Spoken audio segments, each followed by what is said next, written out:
Hello दोस्तों, मैं स्वागत करता हूं आपका अपने यूट्यूब चैनल कोडिंग वाला अमीर में। आज की इस वीडियो में हम लोग ये जानने वाले हैं कि सी प्रोग्रामिंग लैंग्वेज में अगर हम प्रोग्राम लिख रहे हैं तो उसको हम स्टेप बाय स्टेप कैसे लिख सकते हैं, उसको लिखने का सही तरीका क्या है।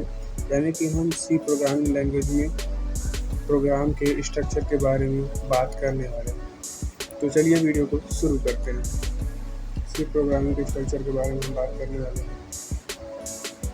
इसमें अलग अलग सेक्शंस बनाए गए हैं जिनको हम फॉलो करते हुए अपने प्रोग्राम को एक अच्छे तरीके से सही तरीके से लिख सकते हैं। तो चलिए देखते हैं वो सेक्शंस कौन कौन से हैं। पहला सेक्शन हमारा आता है डॉक्यूमेंटेशन सेक्शन।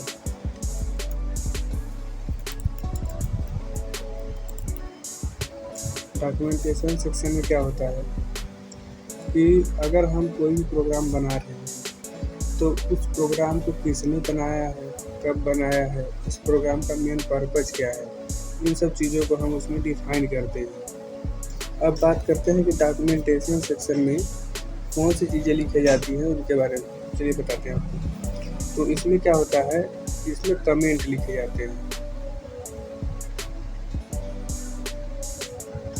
इसमें होता है कमेंट, इसमें हम कमेंट लिखते हैं। और कमेंट लिखने के दो तरीके होते हैं। पहला तरीका होता है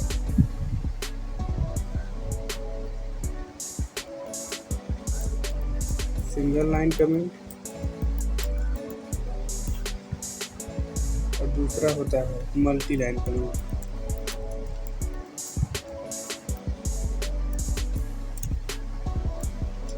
सिंगल लाइन कमेंट का हम वहाँ यूज करते हैं जहाँ पे हमें केवल सिंगल लाइन में डॉक्यूमेंट के बारे में बताना होता है, फिर प्रोग्राम के बारे में बताना होता है, वहाँ पर हम सिंगल लाइन कमेंट का यूज़ करते हैं।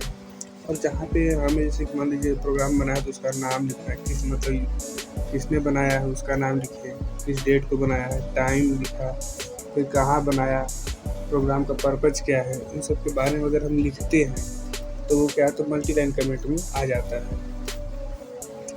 अब देखते हैं कि लिखने का तरीका क्या होता है। तो सिंगल लाइन कमेंट होता है, उसको लिखने के लिए हम डबल स्लैश का यूज़ करते हैं, ये ऐसे। इसके लिखने के बाद हम कोई भी कमेंट लिख देते हैं, जैसे कि सी प्रोग्राम, ये हमारा सिंगल लाइन कमेंट हुआ, ठीक है। अगर बात करें मल्टी लाइन कमेंट की तो उसका होता है पहले हम स्लैश देंगे, फिर स्टार लगाएंगे, और फिर लास्ट में स्टार देके स्लैश लगाना पड़ता है। यानी कि स्टार्टिंग हमारा स्लैश और स्टार से होती है और एंडिंग स्टार और स्लैश से होता है। इसके बीच में आप मल्टी लाइन में कुछ भी लिख सकते हैं, जैसे सी प्रोग्राम और डेवलप, ऐसे करके कुछ भी लिख सकते हैं। इसे देखिए मल्टी लाइन कमेंट हो गया, ठीक है। ये होता है डॉक्यूमेंटेशन सेक्शन। अब बात करते हैं सेकंड सेक्शन की, वो होता है लिंकिंग सेक्शन।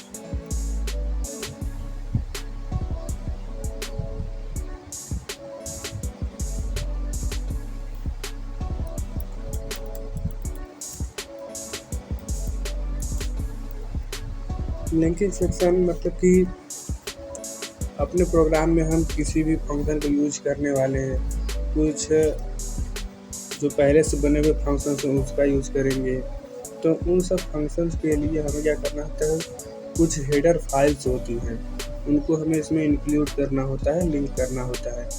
मतलब कि अगर हम प्रोग्राम बना रहे हैं तो उसमें अगर कोई अलग से फंक्शन यूज़ करना हुआ या फिर कुछ भी हमें अलग से यूज़ करना है तो उसको हमें क्या करना पड़ेगा, इस प्रोग्राम में लिंक करना पड़ेगा, उसको बुलाना पड़ेगा, तभी वो इस प्रोग्राम में काम आने वाला है, ठीक है। इसलिए इसका नाम क्या है, लिंकिंग सेक्शन है। इसमें क्या होते हैं, इसमें कुछ हेडर फाइल्स होती हैं।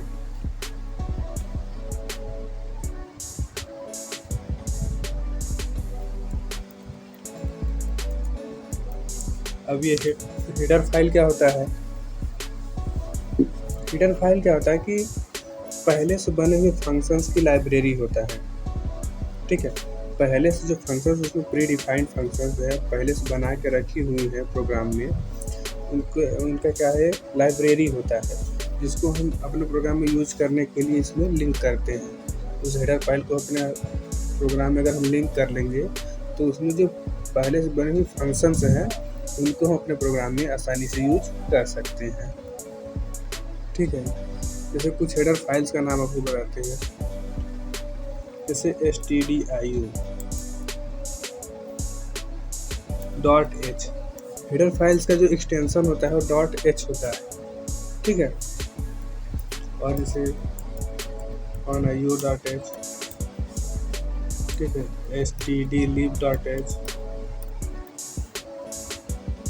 ऐसी बहुत सारे हेडर फाइल्स हैं जिनका हम यूज करते हैं। ठीक है, जैसे एक math.h है।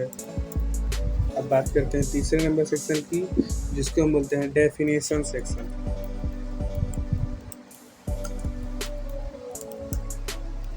डेफिनेशन सेक्शन, इस सेक्शन में क्या होता है कि अगर हम प्रोग्राम में कुछ यूजर डिफाइंड फंक्शंस बनाए हुए हैं, अगर हम प्रोग्राम में कुछ यूजर डिफाइंड फंक्शंस बनाए हुए हैं, उनको कॉल करने के लिए इस फंक्शन का यूज किया जाता है। ठीक है,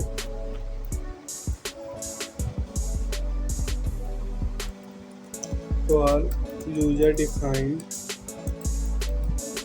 फंक्शन। ठीक है, यूजर डिफाइंड फंक्शंस को कॉल करने के लिए इस सेक्शन का यूज करते हैं हम लोग। फॉर एग्जांपल कैसे हो सकता है, जैसे कि कोई फंक्शन हमने बनाया है कैलकुलेटर के नाम से, तो कैसे करेंगे, कैलकुलेटर, इसके पहले इसका डेटा टाइप भी लिखना पड़ेगा, मान लीजिए वाइड है, कैलकुलेटर वाइड। ठीक है, वाइड इसका डेटा टाइप है जो बताता है कि कैलकुलेटर वाइड टाइप की वैल्यू रिटर्न करेगा, और जो उसमें प्रोग्राम लिखा गया होगा उसका रिजल्ट भी देगा। ठीक है, तो ऐसे हो गया उसका सिंटैक्स। फिर लगाते हैं पैरेंथेसिस, तो पैरेंथेसिस हमारा होता है, और यहाँ पर लगाते हैं सेमीकोलन। अगर किसी भी फंक्शन के लास्ट में सेमीकोलन लगा है तो उसका मतलब होता है कि उस फंक्शन को हम कॉल कर रहे हैं। ठीक है, अगर पैरेंथेसिस है उसके बाद कर्ली ब्रेसेस है तो उसका मतलब होता है कि वो डिफाइन किया जा रहा है, और उसके लास्ट में अगर सेमीकोलन है उसका मतलब फंक्शन को हम कॉल कर रहे हैं। चलिए अब बात करते हैं अगले सेक्शन की, जिसका नाम है ग्लोबल सेक्शन।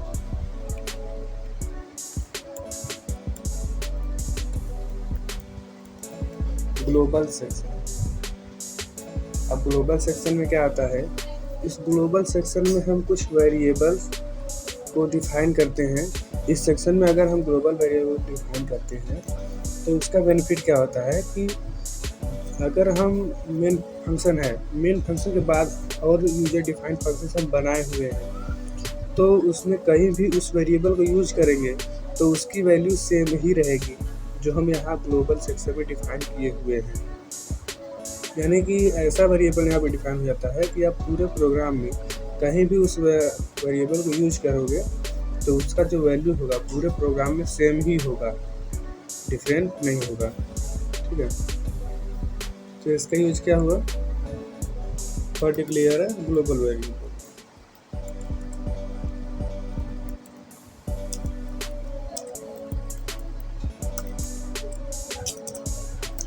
ग्लोबल वेरिएबल,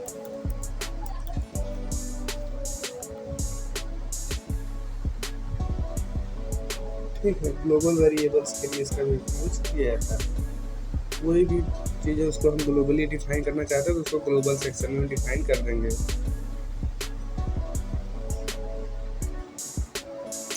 इसके एग्जांपल के लिए जैसे हम ले लेते हैं, जैसे मान लीजिए वेरिएबल लिया, उसका डेटा टाइप इंट दे दिए, इंट दे दिया, उसका नाम ये रख दिया। ठीक है, ये में अगर हम वैल्यू रखते हैं 10 तो पूरे प्रोग्राम में कहीं भी अगर हम वेरिएबल ए को यूज़ करेंगे तो उसकी वैल्यू 10 रहेगी। ठीक है, उसकी इनिशियल वैल्यू हमने क्या किया 10 डिफाइन कर दिया है।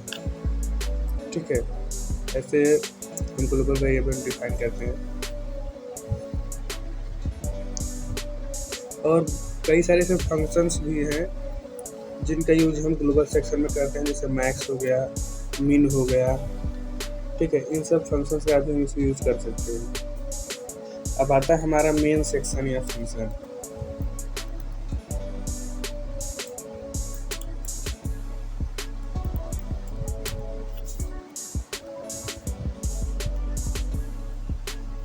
उसको मेन सेक्शन या मेन फंक्शन भी बोल सकते हैं।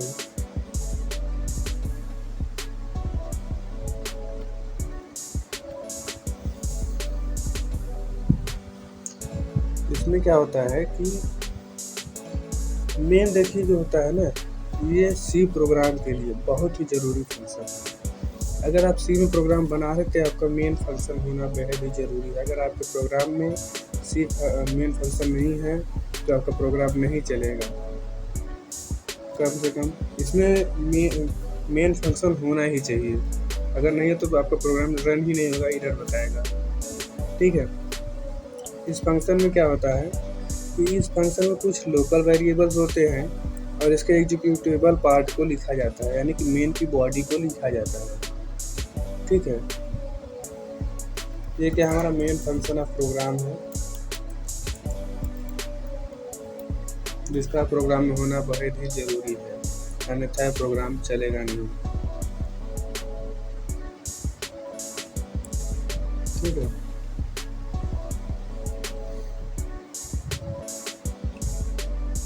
मेन को हम ऐसे, जैसे अगर हम मान लीजिए मेन को कोई वैल्यू रिटर्न नहीं करेगा तो उसका डेटा टाइप हम लिखते हैं वाई मेन, उसके बाद पैरेंथेसिस लगाते हैं। ठीक है, इसके बाद हम मेन को क्या करते हैं, यहाँ पे डिफाइन करते हैं, उसका पार्ट को लिखते हैं। इसलिए हम क्या करते हैं, यहाँ पे कर्ली ब्रेसेस ओपन करके और क्लोज करते हैं, उसके बीच में मेन का हम कोड लिखते हैं। मेन फंक्शन के अंदर क्या होता है, इसमें होता है लोकल सेक्शन।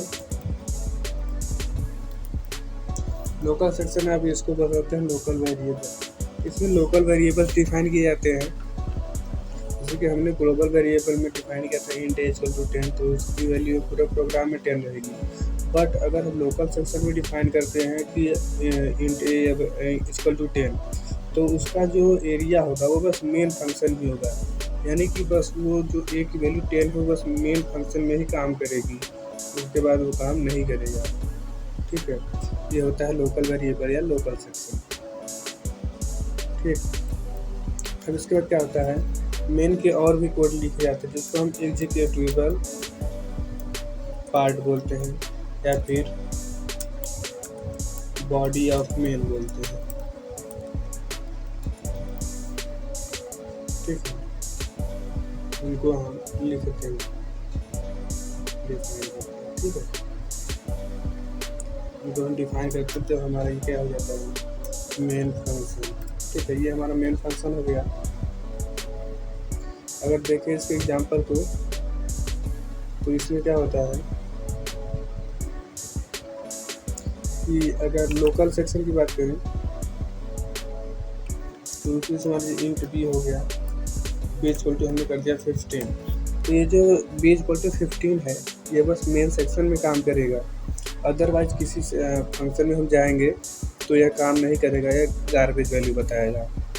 ठीक है, और बॉडी ऑफ मेन में क्या हो सकता है, कोई भी, जैसे मान लीजिए हमको b को प्रिंट कराना है तो प्रिंट b, यानी कि हम b की वैल्यू को अगर हम प्रिंट कराने वाले हैं तो क्या होगा कि b की वैल्यू में 15 मिलेगी। ये क्या है, बॉडी ऑफ मेन हो गया, यानी कि बॉडी की कुछ और लाइन का भी कोड क्या है उसको हम प्रिंट करा सकते हैं, ऐसी चीज़ें कर सकते हैं। ठीक है,